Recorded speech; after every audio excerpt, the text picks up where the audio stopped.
One of the big problems you're always going to face with any kind of appliance is the point at which the edge stops. And if you get a bad edge, it can be a real pain in the backside to try and fix.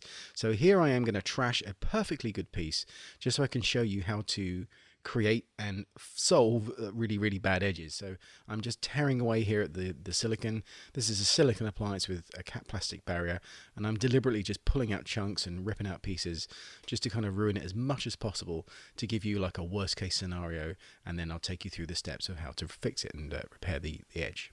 So the first thing I'm going to do is stick it down. I'm using here a silicone-based glue. You could try like Telesis or Silky or Snappy G or something like that. Stick it down and make sure that you go everywhere, don't miss anywhere. One of the worst problems you have with pieces is you end up with air bubbles trapped underneath. So if you stick everywhere, here I've got this awful set of edges, and I'm going to take you through how I kind of fix those. The first thing to do is to just unstick the edges as much as you can. I'm using 99% isopropyl alcohol.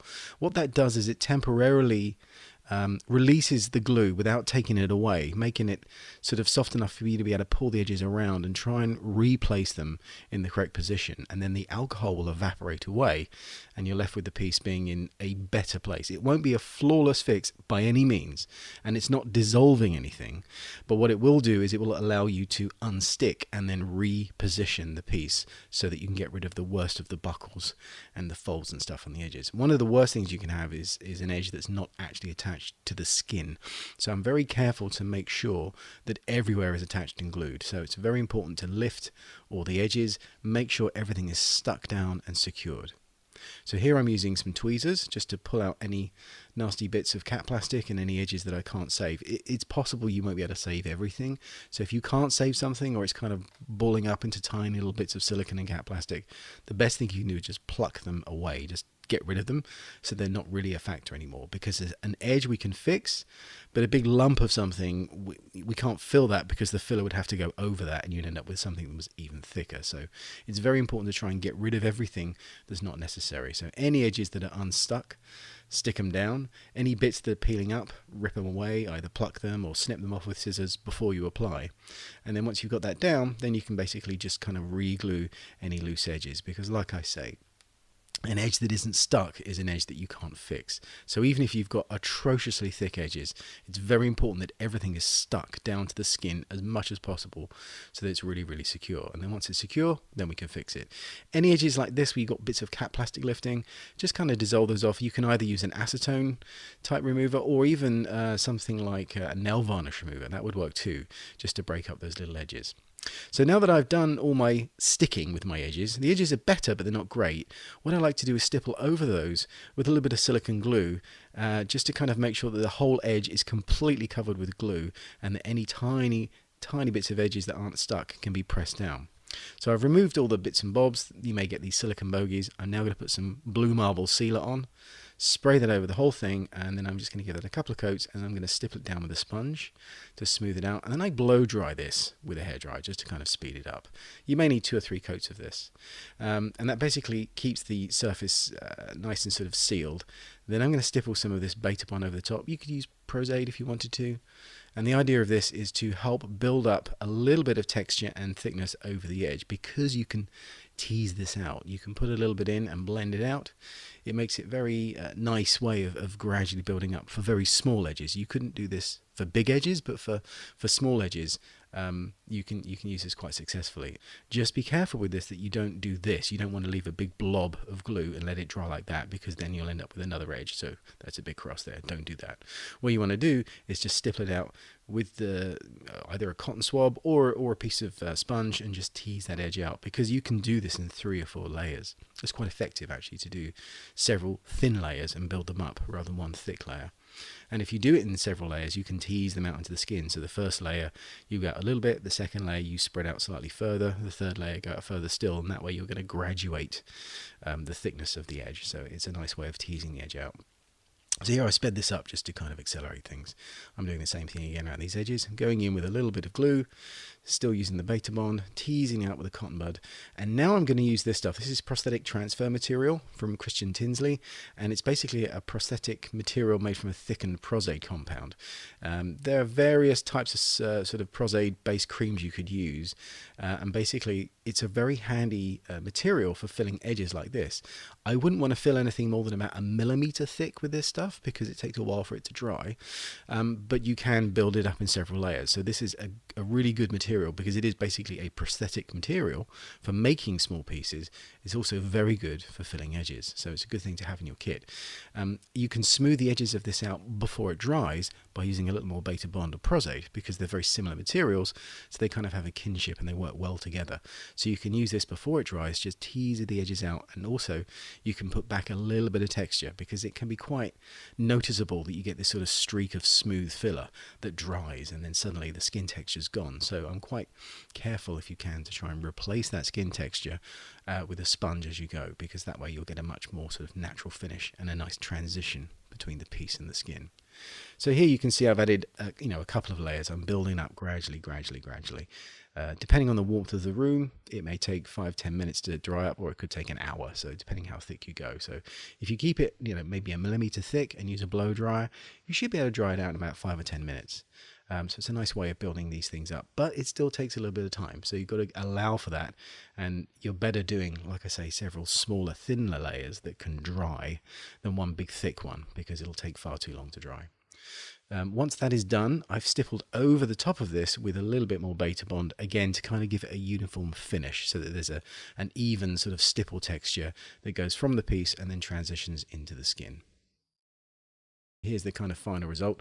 What I do like to do is use a very strong light to try and change the angle of the light so you can actually see where you've missed. There was a tiny little speck there where I missed, so I'm putting a bit more glue in. If something's evenly lit, it can kind of hide your edges, so it's very good to have a torch or some kind of a torch app or flashlight app on your phone even, just to strike a very strong contrasting light, and it will show up all your flaws.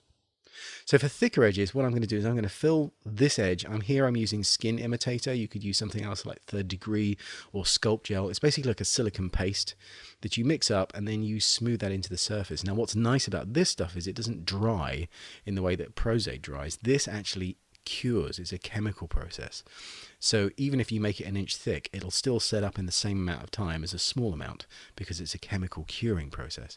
So once you mix the components together, you can smooth it on. You can make entire wounds with this stuff, but it's also very useful for blending in existing pieces that you've made.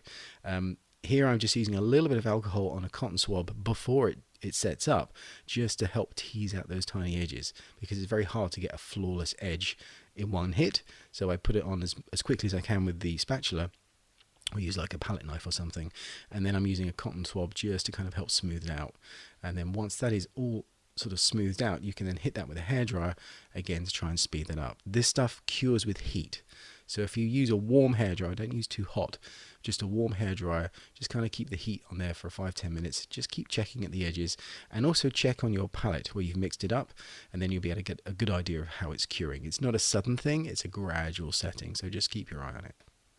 And then just before it sets up, I've stippled it here with a little a little sponge. You could use like a bath sponge or something like that. Here I'm using, again, a little bit more of a mix. I noticed that there was a little bit of a step there, so I have decided to add another mix, a second mix over that edge, just to help smooth those things out. You can see there that it's sort of filling in the gap quite nicely, and the same rules apply. Just be very disciplined about smoothing out the edges first thing, and then just as it's setting up, you can start hitting it again with a sponge. If you use, like I say, a sponge with a bit of alcohol in it, it just stops the sticky silicone from sticking to the sponge, and then the alcohol evaporates and it leaves no trace or anything behind. Here, using a nice strong light again, I've noticed there's a little edge there. I'm just going to drag this with my finger and drag it out just before this stuff completely sets. And then again, I just pound it down with a bit of a sponge to help give it some texture, and it just kind of evens it out a bit. Here I left a little bit in there, it came off the sponge. That can happen as the stuff's setting, so be sure to go in with some tweezers and dig out any hairs or bits of sponge that break off as you go, because that's very annoying when that happens. Now I'm going to use some cap plastic. So I've already used this piece of cap plastic. This is from an old appliance. It was around the flashing around the edge, so I've decided to use this piece of cap plastic, which is dried. I wouldn't suggest putting liquid cap plastic on skin or on the piece. I would use a sheet of cap plastic. So you want to apply this to a surface in advance, Let it dry up completely, powder it and peel it off, and then you'll have these nice pieces that you can shred and then use them as little patches to try and cover up your edges. So here what I've got is this little, like I say, this little piece of cat plastic, and I'm going to carefully stretch it and apply it over the silicone just before it completely sets. So I'm not likely to change the shape of the silicone paste, but it's sticky enough that this will actually stick to the surface, and that's really what I want, so I don't have to apply any glue. And again, I'm using some acetone, or you can use some nail varnish or nail polish remover. A strong solvent like that will help break down these edges, and I can help tease these edges and dissolve them off, because then if you get rid of your edges, you should in theory have a nice flawless smooth kind of surface, which actually is a cap plastic surface and not a silicone surface. On this, I'm going to do the same again with the blue marble. I'm going to give it a couple of coats. I spray it on and then use a sponge to help break it up and smooth it over, and then I've dried it out. And then once that's dry, I start adding my colour. Here I'm using some alcohol colours, but you could use cream makeups like the Kryolan Super Colour or the Ben Nye cream makeups. Thin those down with either 2,4,4 fluid or some surgical spirit. Or you can get some kind of cream-based solvents like Makeup Blend from Kryolan, which is a nice sort of liquid that you add to cream makeup so that you can apply them as liquids. But the sort of industry standard is an alcohol palette, but I appreciate not everyone's going to be able to get one of those, but you can do very nice effects with cream makeups. The trick is to turn them into a liquid so you can apply them like this with a brush. You can build nice gradual washes of colour rather than sort of a thick, opaque sort of gummy paste. So I'm just using a little bit of red here just to kind of touch out some of these tiny specks that are showing up. I'm just trying to bring the colour into line with the skin. So it's a little bit of red. It's just the tiniest amount.